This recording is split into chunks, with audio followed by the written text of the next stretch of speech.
Ukraine యుద్ధం విషయంలో Trump ఆటలు సాగడం లేదు. శాంతి కోసం ట్రంప్ చేస్తున్న ప్రయత్నాలు అంత ఈజీగా ఫలించేలా కనిపించడం లేదు. ఉక్రెయిన్లోని అత్యంత కీలకమైన ప్రాంతాన్ని తమకు అప్పగించాల్సిందేనని రష్యా పట్టుబడుతోంది. డొనెట్స్క్ ప్రాంతాన్ని తమకు అప్పగించి తీరాల్సిందేనని పుతిన్ పట్టుబడుతున్నట్లు తెలుస్తోంది. ఇక ఈ ప్రాంతం కోసం దాదాపు 11 ఏళ్ల నుంచి ప్రయత్నిస్తున్న రష్యా ఆ ప్రాంతం ఎలాగైనా తమకు అప్పగించాల్సిందే అంటూ డిమాండ్ చేస్తోంది. ట్రంప్ పుతిన్ మధ్య గత వారం జరిగిన సుదీర్ఘ ఫోన్ సంభాషణలో ఈ విషయం ప్రస్తావనకు వచ్చినట్లు వాషింగ్టన్ పోస్ట్ కథనం ప్రచురించింది.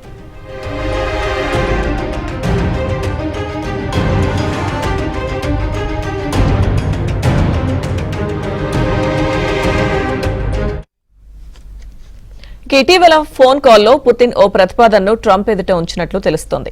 ఇప్పటి తమ సేనల ఆధీనంలో ఉన్న జపోరిజియా, ఖెర్సన్ను ఉక్రెయిన్కు అప్పగించేందుకు సానుకూలతను వ్యక్తం చేసినట్లు సమాచారం. దీనికి ప్రతిగా డొనెట్స్క్ ప్రాంతాన్ని ఉక్రెయిన్ సంపూర్ణంగా తమకు అప్పగించాలని కోరినట్లు వార్తలు వినిపిస్తున్నాయి. అలాస్కాలో జరిగిన ట్రంప్ పుతిన్ భేటీతో పోలిస్తే ఫోన్ కాల్ సంభాషణలో పుతిన్ కొంత మెత్తబడినట్లు తెలుస్తోంది.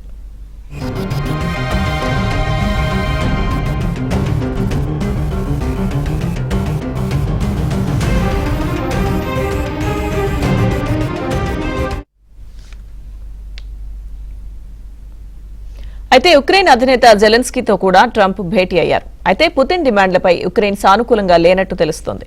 ఎటువంటి ప్రయోజనం లేకుండానే శరీరంలోని ఓ భాగాన్ని ఇచ్చేసినట్లుందని నిపుణులు అభివర్ణించారు.